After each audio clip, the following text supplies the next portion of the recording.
Welcome to the Calgary Ward 5 virtual debate. While this debate is being held virtually via Zoom and YouTube, we would like to acknowledge that we are on the traditional lands of the Treaty 7 territories and Region 3 of the Métis Nations of Alberta. Participating Ward 5 candidates will square off in a debate tonight about the issues posed by you, the residents of Calgary and Ward 5. Good evening, and my name is Christopher Brown, the host of the Cross Border Interview podcast, and tonight I will be your moderator. Prior to tonight's debate, we reached out to all candidates who were vying for the position of Ward 5 councillor. Candidates were given the exact same information and the same details about tonight's debate. Participating candidates in today's debate are as followed in alphabetical order by last name: Anand Chetty, Tudor Dinca, Tahir Merali, Sandhu, and Aryan Sadat. The candidates have agreed to tonight's debate, and I will try my best, after I apologize for mispronouncing probably 5 out of the 5 candidates who are here tonight, on schedule as well. Over the last few weeks, we have had over 65 submissions for tonight's debate alone. The candidates were not given the questions prior to tonight's debate, but they were given the topics.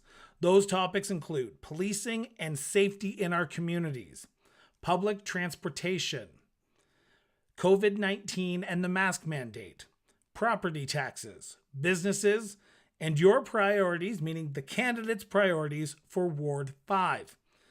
Each candidate will have a 1-minute opening statement. Now, for those who are watching via YouTube, we will bring in the candidates now. Here they are. Opening statements will go in alphabetical order by last name. Anand, you will start with opening statements, and you will have 1 minute whenever you are ready. Okay, thank you, Chris. My name is Anand Chetty, and for too long I've been very disillusioned with government. Government looks to people to help them prosper instead of looking to help the people prosper, and it's time that we change that. So I'm what you would call a revolutionist. We need to put people first and try and help them prosper and reduce the size of government and make sure government is there to help them prosper in whichever way that we can. Thank you. Okay. Tudor, you have 1 minute whenever you are ready. Great. Thank you, Chris. Good evening, everyone. My name is Tudor Dinca, and I'm running for City Councillor here in Ward 5. First off, I would like to thank Cross Border Podcasts, and especially Chris, for hosting this digital debate. For those of you watching, like in 2017, I am running once again in Ward 5 because I grew up in this area. I am attached to the people, and I am running to help it develop and reach new heights. When I ran 4 years ago, it was evident that we had to do better with our public transportation, that the city was building new unsustainable communities, while also neglecting our established neighborhoods. 4 years later, I have not seen much improvement in these fields. My campaign is heavily focused on building better communities, improving our public transportation, promoting community engagement, sustainability, and safety. I hope throughout this debate that all the candidates will offer real solutions for the current challenges faced by Ward 5. And I'm looking forward to the discussion. Thank you so much. Thank you. Tahir, a minute to yourself whenever you are ready. Thank you very much for the invitation, Chris, and thank you all for joining us. I'm glad most of us were able to make it tonight. And it's an opportunity here to exercise the democratic process. My name is Tahir Merali. I'm running for Ward 5 City Councillor, and I look forward to your vote on October 18th, or if you so choose, by Sunday, if you wish to vote early. I have lived in Calgary for over 25 years. I have spent a number of years here in our ward of 5 of the Northeast. I have raised my family here. I have had the opportunity to see the world. I've seen cities across this great globe, not only here in Canada, but also across the world. I am a project manager. I have public sector and private sector experience, both with startups and Fortune 500s. I'm committed to public service. I'm committed to serving you, the people of Ward 5. Thank you very much for your time.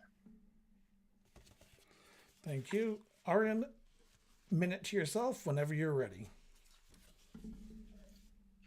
Very good afternoon, good evening to you, Chris, and also to your listeners. My name is Aryan Sadat. By profession, I'm a lawyer. I practice law here in Calgary.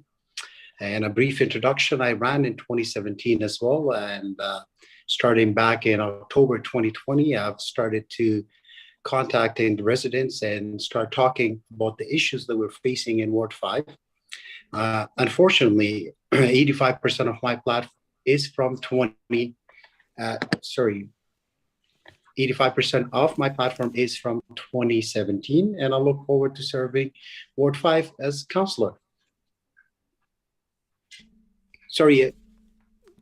Oh, you still have 30 seconds there. Are you done? Well, I don't know why you showed me 15 seconds. Sorry. I apologize. It flipped over. I'll give you an extra 10 again. seconds. I'll give you an extra 10 seconds there whenever you're ready. All right, so I'm ready now. Sorry, before you put me on that, I just want to make one thing clear that I was double booked. So I'm just sitting at my friend's office and using my phone. So if I do get a call in between, my apologies to your listeners and those who are watching. So No a brief introduction, I can go. Go ahead. All right. As I said, 85% of my platform is from 2017, and I'm looking forward to serve the residents with respect to the issues of public safety, safer communities, including also transit, and also dealing with the current issues that we're facing in Ward 5 and that have been neglected in the past 15 to 20 years. My name is Aryan Sadat, and I want to be your counselor on October 18th. Thank you. Stan, minute to yourself whenever you're ready. Hi, everyone. I'm Stan Sandhu, and I'm running for Ward 5 City Councillor. I want to give a shout out to Chris. Thanks for setting this up, and to all the other candidates that joined. It's an honor to be on this platform with all of you. So I'm a born and raised Canadian. I went to Lester B. Pearson High School. I'm a product from Northeast Calgary. Went on to the University of Calgary, and professionally, I worked as a pricing actuary in my corporate career. I'm an avid volunteer in our community with our youth. I volunteer with ice hockey, basketball, and soccer. I'm a board member at the Genesis Center, and I've been a contributing member of the community for many years. For the last 4 years, I was actually the chief of staff in the office that I'm now running for. And I worked on many positive projects that brought investment right here into Northeast Calgary. The Genesis Center, artificial turf fields, the new funding for the Cornerstone Rec Center and the high school site, public safety, hailstorm relief and recovery, and so much more. So what I bring to the table is experience, and I'll continue to fight for Northeast Calgary from day one. Thank you so much. Now we will turn to the topics of tonight's debate. Once I pose a question, each candidate will have 2 minutes to respond to said question. So this question, we will be starting off with Tudor, and this is about policing and safety in our communities. This question comes from Stephen. With the rise of petty crime in our ward, how will you ensure that police have the necessary resources to keep our community safe? Whenever you're ready, 2 minutes. Great. Thank you for the question, Chris, and to the person who wrote it. Absolutely. Compared to 4 years ago when I first ran for city councillor, one of the things that I noticed, especially in the neighborhoods of Castleridge and Falconridge, and even to some extent a little bit in Martindale, is the increased presence of homeless people and people that people that might be engaging in suspicious activity. I've been told by many constituents in the area that unfortunately they're seeing an increase in petty crime, and they want that to be addressed by whomever will be elected. The expectation that the Calgary Police Service be able to address every single issue for such a large area is difficult because they do have limited resources, and that's something that we also always have to focus on how can we expend the budget and increase the resources that they have. But one way we can reduce the petty crime issue is by providing more affordable housing for people who are on the street. Of course, not every homeless person commits crime, but there are some situations where that is the case out of need of survival and moving forward in their very difficult situation. If I were to be elected as councillor, I would put a priority of creating more affordable housing in our Ward 5 constituency. Unfortunately, for those who don't know, according to the Calgary Housing Corporation, between 2000 and 2010, which was a decade of absolute boom for the city had only built 5% of its current affordable housing stock.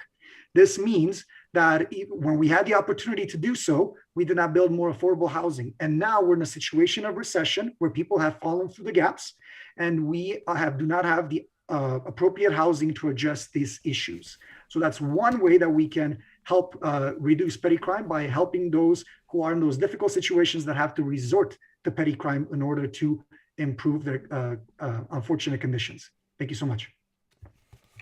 Thank you. Next, 2 minutes to Tahir, whenever you're ready. Well, thank you, Stephen, for that question.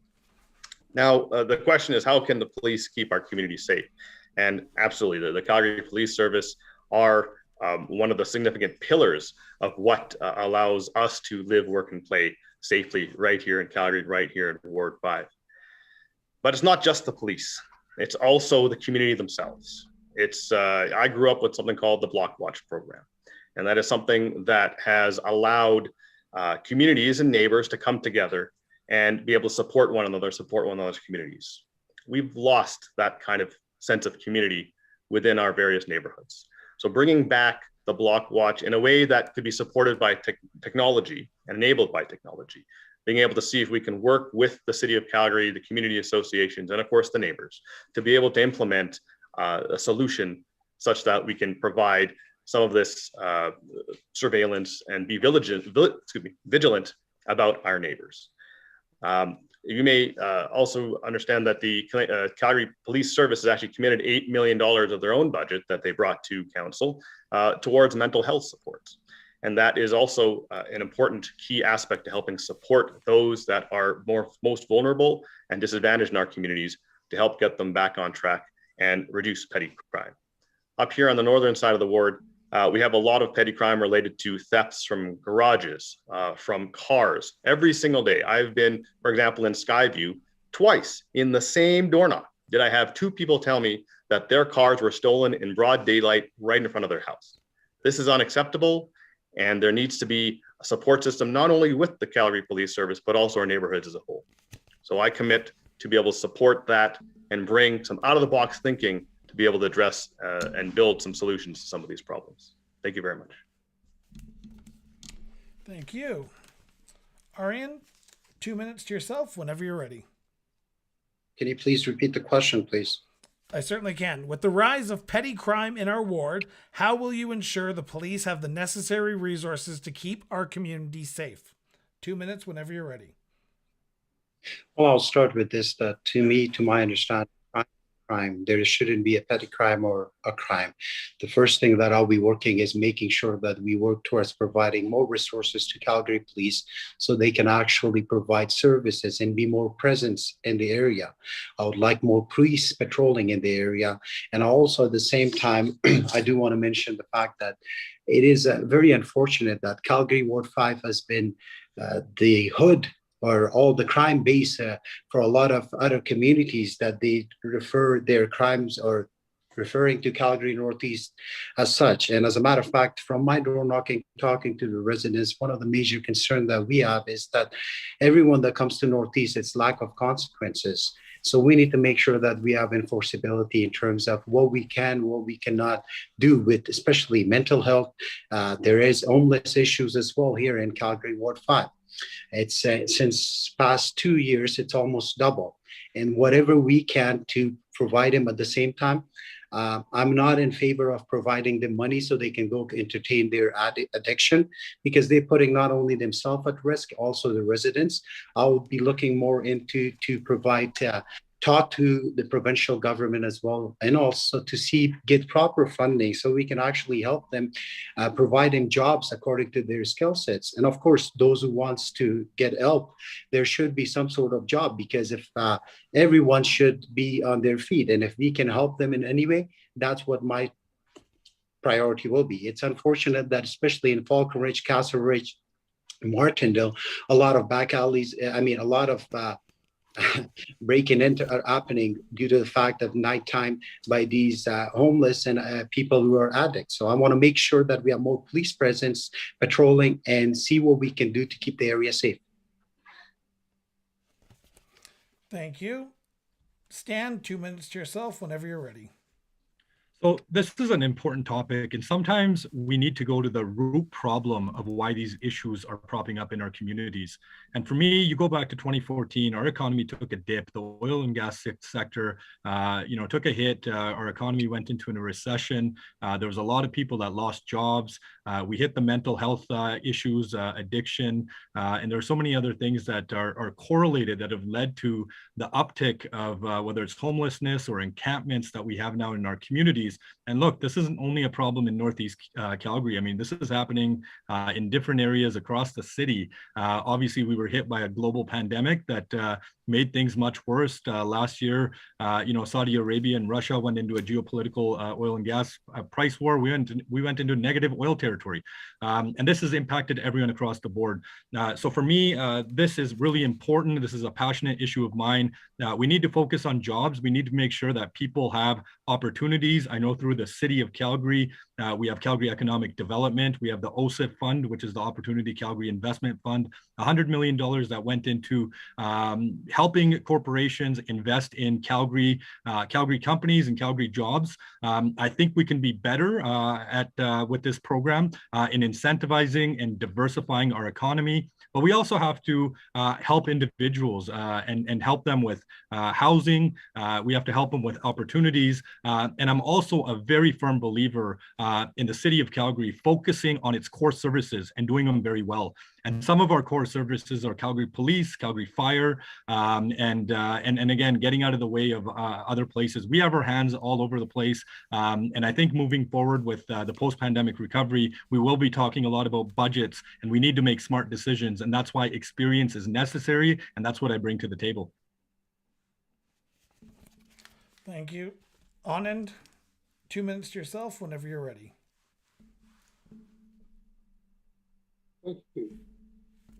For too many years now, Calgary has grown substantially, but the funding for both the police and the fire department have not kept pace with the growth of the city, and that does need to be addressed. As well, I don't really want to point my finger at those that are homeless regarding crime. Some people are just in unfortunate circumstances, and they're fighting, but they don't necessarily resort to crime. What we do need to do, and I agree with the other candidates, is we do need to have some affordable housing. But another way to address some of the crime is to work with residents on how they can better protect their premises and do what they need to do to discourage potential theft. If they can make it more difficult, then it's not as easy for the petty thieves out there to dash and grab, or grab and dash. So I think those are where the main focuses are if we want to deal with crime. Thank you. Thank you so much, everyone, for keeping to that 2-minute mark. Next, we will turn to topic 2, and this is about public transportation, and we will be starting with Tahir on this question.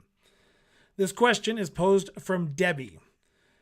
As someone who relies on public transportation, how will you ensure costs for public transportation are kept affordable for those like me on a fixed income?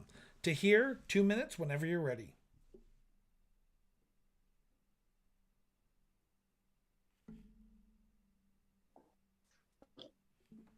Hi, Debbie. Thanks for your question. Transit is what connects our fabric of our communities. And obviously, as someone that uses it frequently, it's important that we have it, that it's accessible, not only accessible in terms of mobility, but accessible in terms of cost. And so currently the city has kind of a 3-tiered system when it comes to fixed income. And that is something where it almost makes it a little bit overcomplicated. And I come from an approach where let's try and keep solutions simple.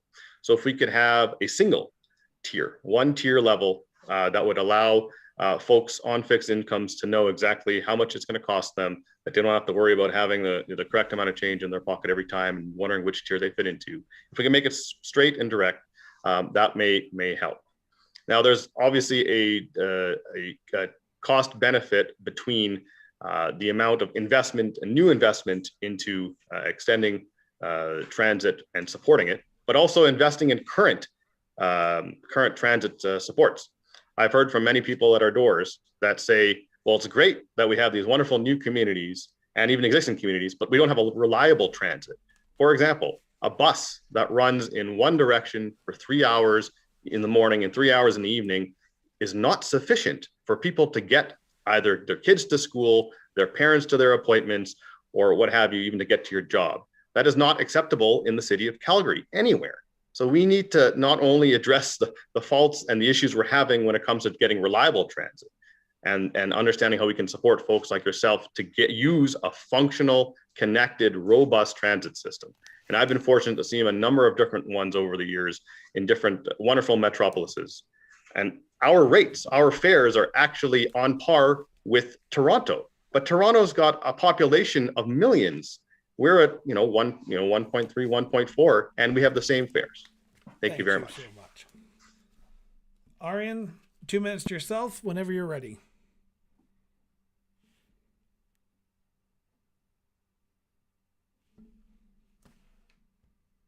Can you repeat the question, please? The question is, as someone who relies on public transportation, how will you ensure costs for public transportation are kept affordable for those like me who are on fixed income? Well, with respect to before I answer that question, I think it's worth for us to look into what's happening, especially in Ward 5. So I'll be only making comment what's in the best interest of Calgary Ward 5 residents. And one of my top priority will be, for example, a good example is the Blue Line. It was supposed to connect to Upper Northeast and also to the airport. So there's nowhere to be found, and I don't think it's going to happen anytime soon. So the solution for that will be is we want to make sure it's proper accessibility, and also from Falconridge all the way down to Saddletown, we want to make sure we have better planning and better transit planning, especially during winter time. I've seen and I've heard from the residents that they're having issue with respect to buses being there on time. And also making sure that those who are Upper Northeast, the Blue Line, what can we do for them to make sure that they actually get to job or get wherever they can? And one of my plan will be is something that's practical. We want to make sure we invest more on BRT services. But before we even come to the investment or even addressing her concern is we need to stop the wasteful spending. We need to make sure that we cut the unnecessary expenses, and we need to work on the needs and necessity of the residents, such as her problem, issues that she's facing right now is fixed income. Now, of course, I cannot comment on how much her fixed income and what she means by that fixed income. So it varies on that. And however, I'm of the view that if we have proper planning and proper budget in terms of how to save some money and have some surplus, so this way we can invest. And of course, one of my priority will be is to work on the BRT service so I can connect the Upper Northeast to Saddletown so it's more proper accessibility, and of course to the Saddlebridge area as well, Saddlebridge, Terradale, and Falconridge. Thank you. Stan, 2 minutes to yourself whenever you're ready. So look, Calgary Transit and transit is one of the most important services that the city of Calgary delivers. I think it's such an important investment that we make in our communities to make sure that affordability is kept in line with other costs.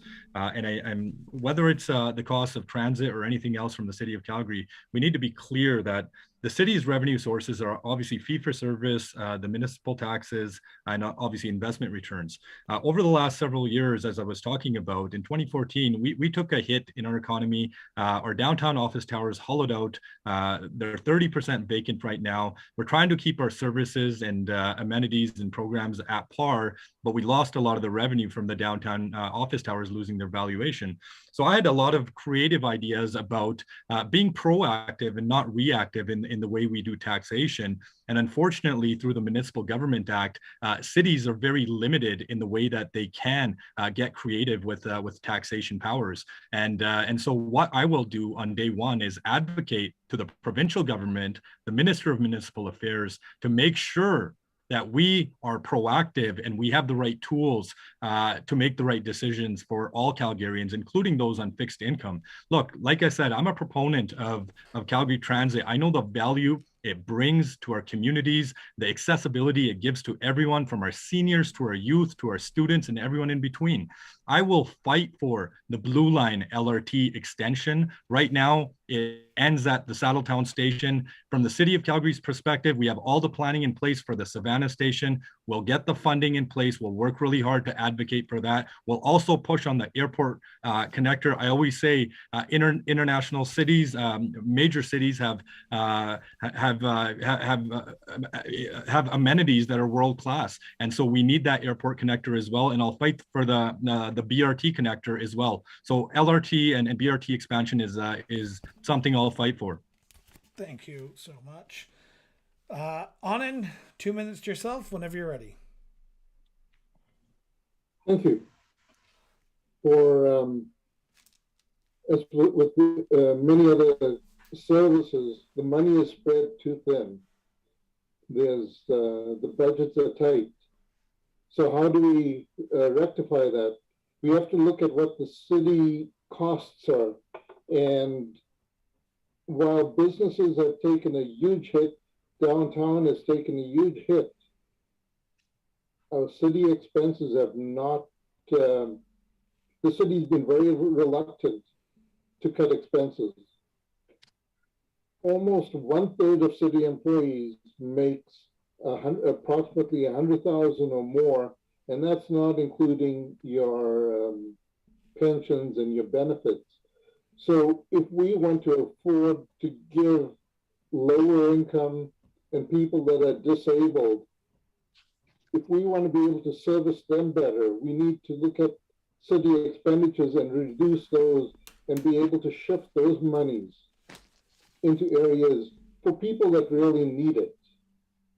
We've had many in the oil and gas industry suffer, but the city has refused to cut accordingly to match the reduction in revenues.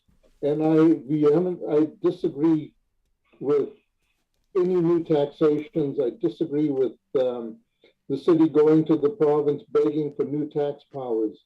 New taxes are not the answer. We are too highly taxed, and we need to reduce what we already charge.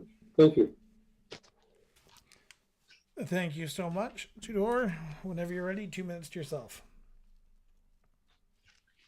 Thank you so much for the question, Debbie. And I'm happy to hear that some of the candidates that ran 4 years ago and some of the candidates I worked in the previous council's office are talking about the Blue Line.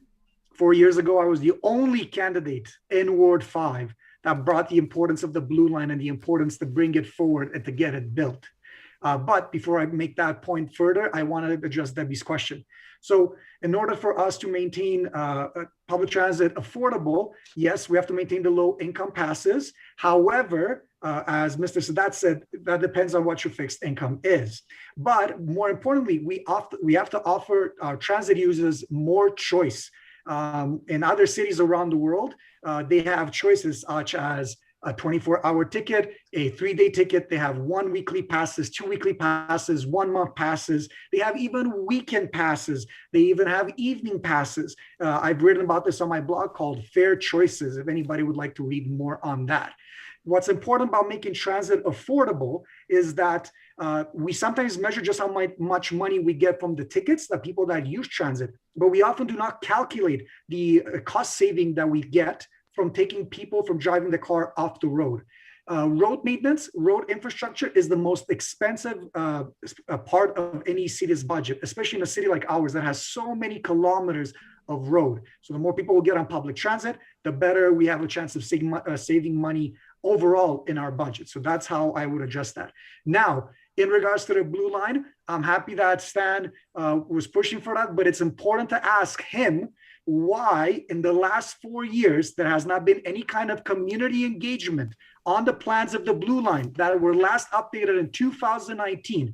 You can make an argument that we didn't have any money, but the simple fact that there's not even a community engagement about the project shows that effort was not put to move the blue line forward and public transit in the new communities.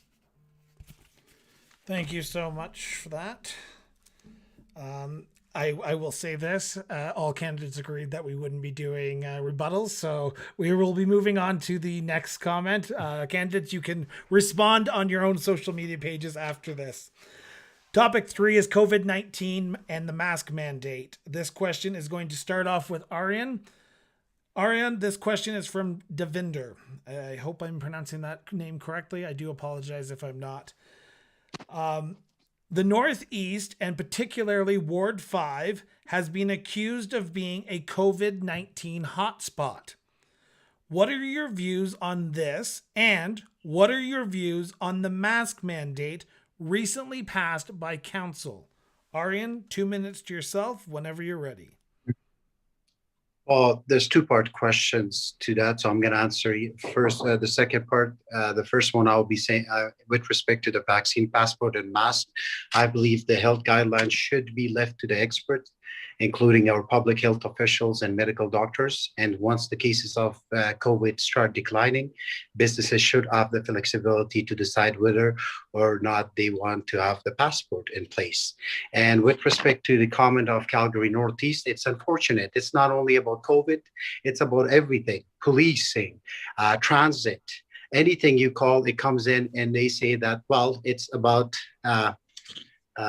Northeast. Why is it just Northeast to blame for? I think we need a strong voice to make sure you can go there and stand up for us and make sure fight for us, for our best interest, and not for the builders or developers. So I will be assuring Devinder, if I'm saying the name right, that when elected, I'll make sure that such comments will be getting proper response from the elected official and not just entertained only at my own personal favor. So, and also with respect to COVID, let me make one thing clear. Calgary Northeast got the most, got hardworking people. Calgary Northeast got educated people, and Calgary Northeast has worked through the COVID. I know people that were working during COVID time, and there were people that live in very posh area in other side of Calgary. I don't need to the area that they're actually receiving free money, and we need to stop those freeloaders.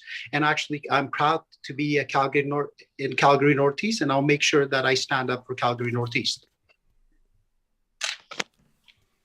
And I do have 15. I do want to say one thing, that Calgary Ward 5 is diverse, and we need to have COVID instruction in different languages, and that's what I'll be working on as well, to make sure that multi-language, so we can convey our message. Thank you so much. Stan, 2 minutes to yourself whenever you're ready. Look, Northeast Calgarians are frontline workers, some of the hardest workers that we've seen across the board. They've been making sure that our city has been getting through this pandemic with all the necessities.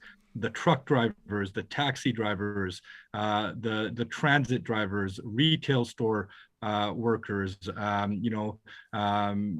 meat pack workers, entrepreneurs, the doctors, the nurses.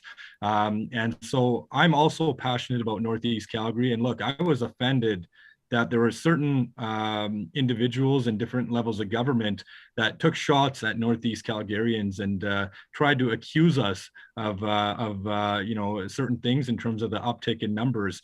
And so there's a lot of issues in terms of how this pandemic has played out and finger pointing. But at the end of the day, we're all in this together and we need to work together. One thing I campaign on is uniting people. And I will make sure that the voices of Northeast Calgarians are heard at the table, at the platform that we have at the civic government. And one thing that we did bring forward, one thing I was working on over the last 4 years was, we brought a notice of motion called the Multilingual Engagement Strategy. 2/3 of our ward does not speak English as their mother tongue. Many languages spoken up here are, for example, there's many of them, but some of the top ones are Punjabi, Urdu, Farsi, Hindi, Tagalog. And so that's really important that we have the right avenues for people to voice their platform. In terms of the mask mandate, look, I feel like the government, with their Open for Summer plan, it was a failed plan. I feel like we need to get government out of the way of government, and we need to listen to the healthcare experts that make the right decisions. So whatever we're advised by the experts, I'm willing to stand by, and we'll move forward on that. Thank you so much. Next, Anand, 2 minutes to yourself whenever you're ready. Thank you. As far as the mask mandate, COVID-19, Calgary City Council, this was another example of overreach. Calgary City Council is, none of them are medical doctors, but they seem to want to overreach. Health is a provincial matter, and they should not be dictating to Calgary in an area that they don't have jurisdiction in. Listen to the experts; those are the ones that know what they're doing. And we were all very happy when all the restrictions were lifted, but let's face it, this is a very difficult issue. Nobody's gone through this before, so I'm not going to point any fingers. Everyone does the best that they can. The Northeast, as mentioned before, a lot of people are frontline workers. They're the hardest workers in the city, and we need to figure out what works best for them. We don't point fingers. If there's too many people, sometimes the reality is maybe you do have 10, 12 people in a house.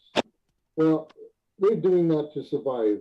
So whatever we can do to help them do better, to prosper, to be able to help their families out, let's do that. Let's not point fingers, and let's not blame.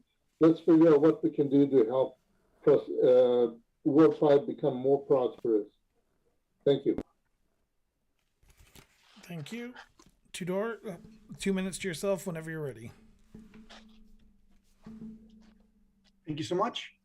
Yes, in regards to the comments regarding to the Northeast being a region that had a lot of COVID cases and the issues that came with that, we've seen in the most recent data that the Northeast is actually one of the most highly vaccinated areas of the city, especially, I believe, if I'm not mistaken, in the age category between 50 plus and 50 and 75. And this shows that different areas of our city have different needs.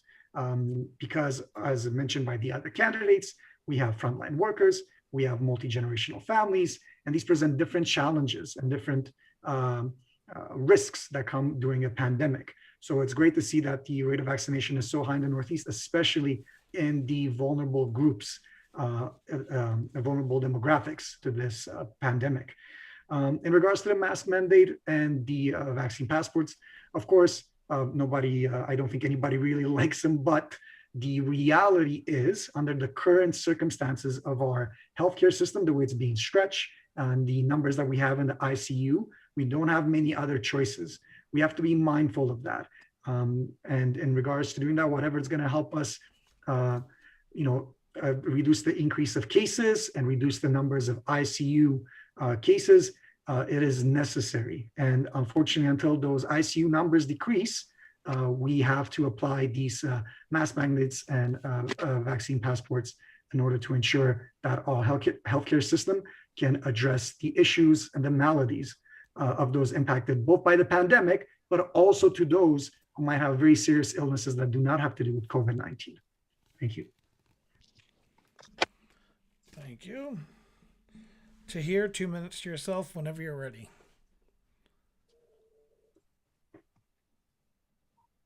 Yep. Thank you for the question, Devinder.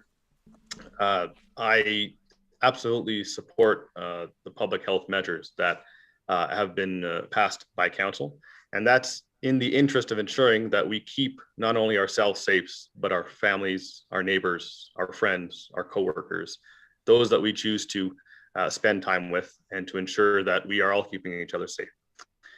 To that end, personal health is a personal choice, and everyone has a choice with regards to other types of requirements, whether it's driven by employers or not.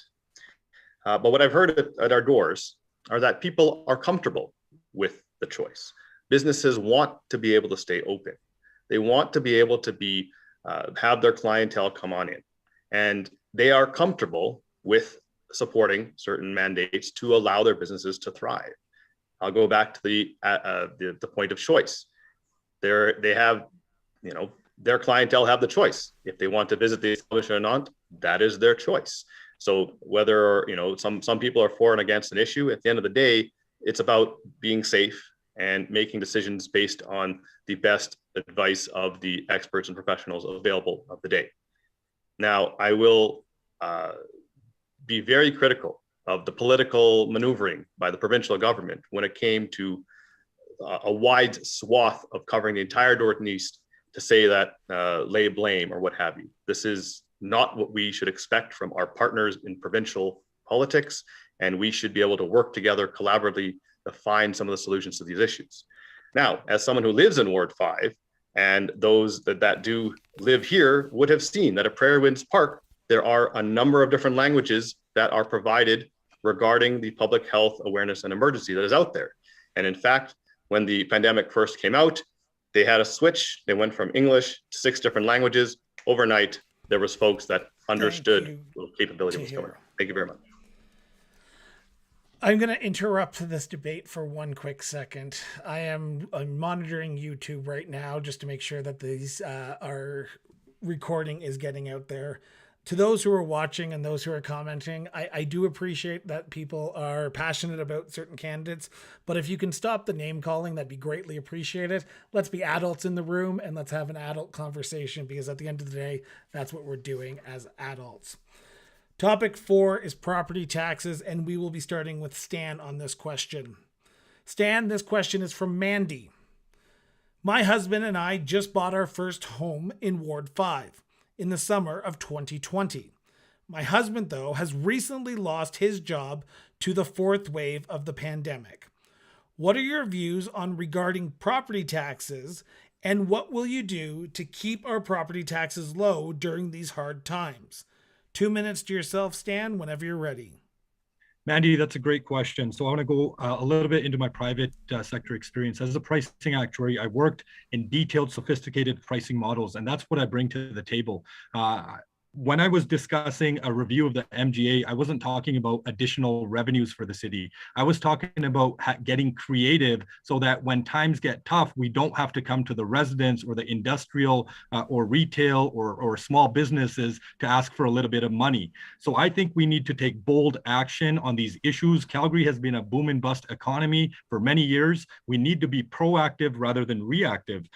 Look, one thing I want to be clear about, from your municipal tax bill, 35 to 40% is the education tax that gets passed on to the province. So I want to be clear about that as well. In other things, I say a lot at the doors, we need to focus on our core services. As we get into this post-pandemic recovery, we will be talking a lot about budgets and deficits. And if we start focusing on our core services and doing them very well, I think we can find cost savings. And the other thing is a reduction of some of our wasteful spending that we do have at the City of Calgary. So I will be an advocate for that, and I'll make sure, working with people in the community, doing community advocacy, everyone will have a seat at the table. Look, we have a big budget coming up in November, weeks after this municipal election. It's so many critical decisions will be made. City administration will make, we have a $4 billion operating budget, a $2 billion capital budget. And this is why I say the experience I bring to the table, not only from the private sector, but from my 4 years at City Hall, doing these budgets, understanding the ins and outs, the processes and the politics. We have so many important decisions to make. And I will promise I will try my best to keep your taxes at an affordable level moving forward. Thank you. Anand, 2 minutes to yourself whenever you're ready.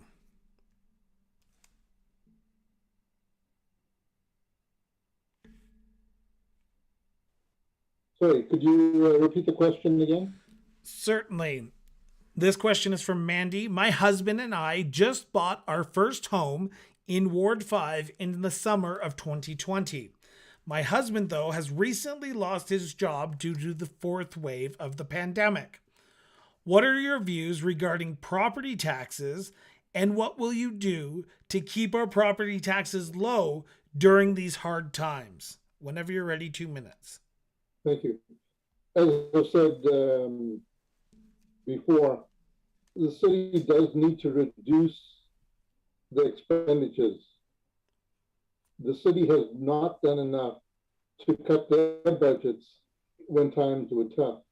The other thing too is there were a lot of businesses that were hurt, or people that were put out of business because their property taxes or business taxes were excessive, and where they'd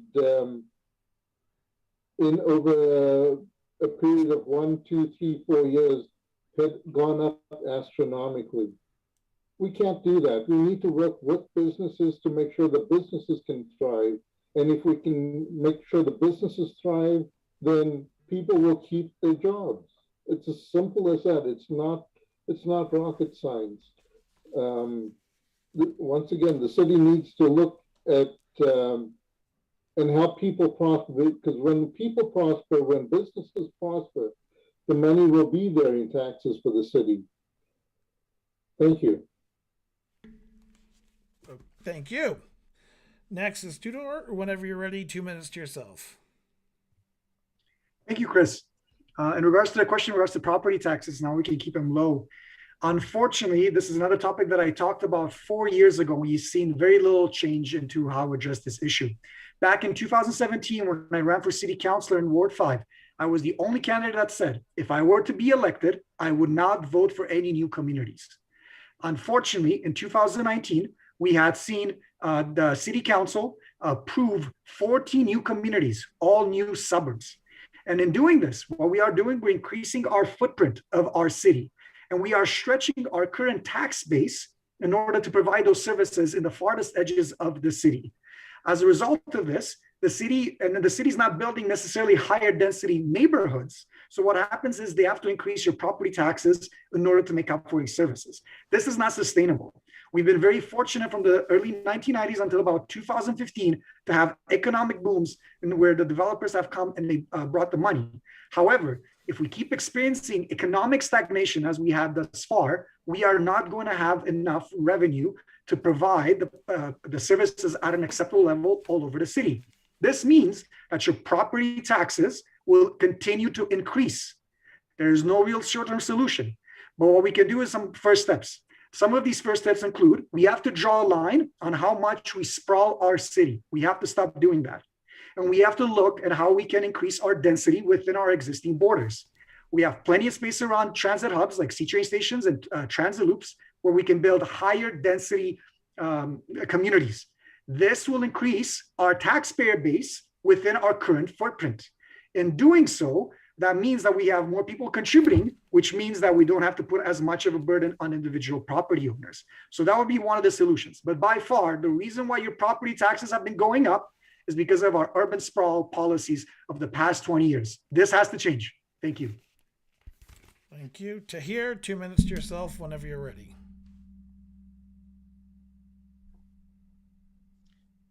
Thank you, Mandy, for that question. And any job loss is hard to go through. So I hope that you have the necessary supports and people around you to help get you through the next phase of getting back on track and being part of the new energy that this Calgary is going to bring once we're on the other side of this pandemic. When it comes to property taxes and keeping them low, there was at the most recent budget that was evaluated here with the city had a bit of a surplus, and that surplus was due to certain things. But if you have a look at it, it's reasonable financial order. What does that allow us to? What does that mean? Well, that means we're doing okay with balancing what's coming in and what we're spending on.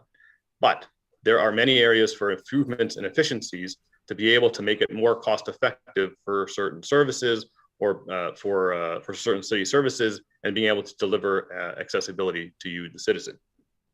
No one wants to increase their taxes. I am against increasing taxes and shifting the burden onto residents, both property-wise and otherwise. We also have to recognize, as was pointed out by the other candidate, that a large portion of that tax is basically flown through from the province. And so we have to have really tough conversations, not only about the Municipalities Act and what taxation powers our city does have, but also help get a bit of a fair share from the province for our city to allow us to do the things that we need to do. Also, there are times when people that are living in condominiums have faced provincially face high condo fees, and the province mandates certain caps to those. And I would work with the province to ensure that property management companies are held accountable to ensure that our residents in Ward 5 that are paying condo fees in those complexes are in places that they can live affordably. Tahir. Thank you. Aryan, 2 minutes to yourself whenever you're ready.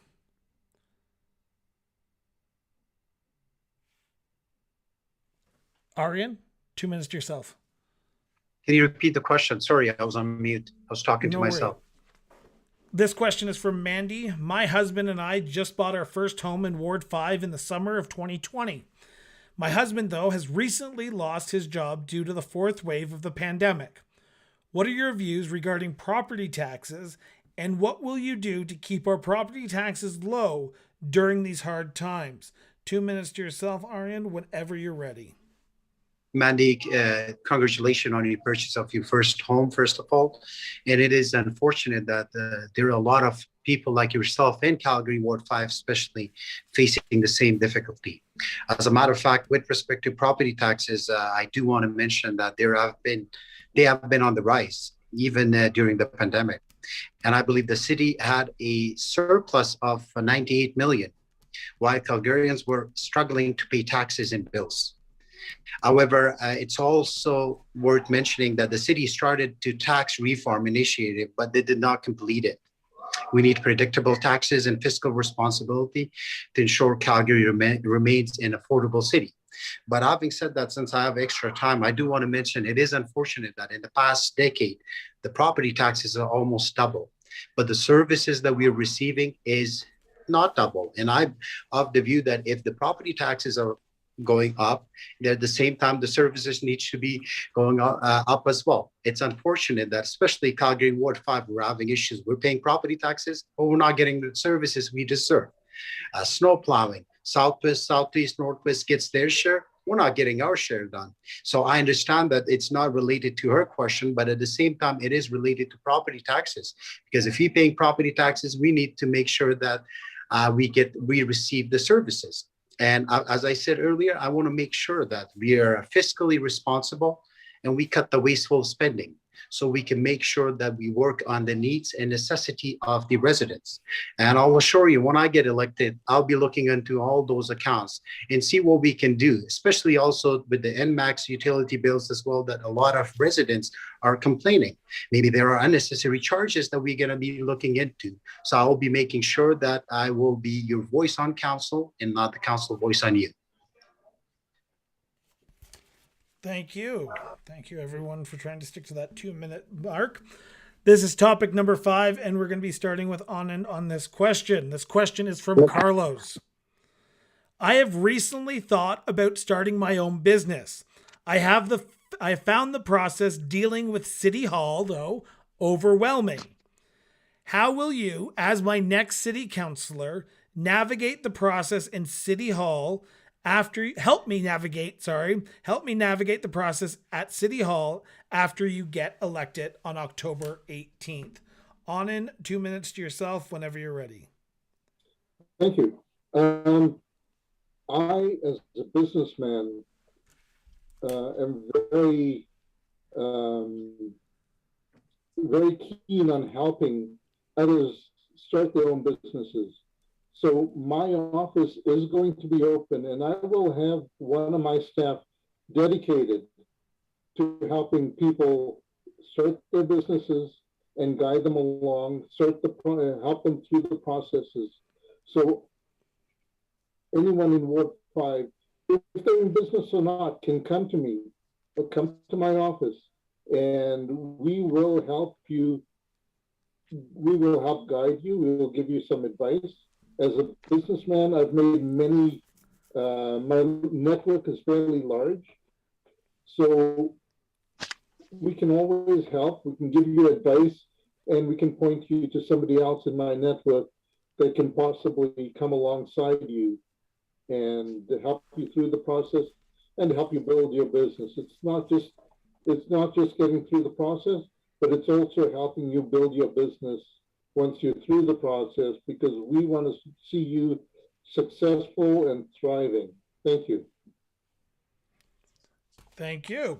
Tudor, whenever you're ready, 2 minutes to yourself on this question. Thank you for the question, Carlos. And again, good luck. It's great that you're taking the initiative to become an entrepreneur. It's really what our city needs. We need more people like Carlos to take the step, to take the leap into business ventures in order to help us diversify our local economy. If we do not incentivize people to do so, we are not able to reduce our local unemployment, which will have a domino effect in the conditions of our city and how attractive our city will become. How would I be doing this? Well, we have to provide incentives.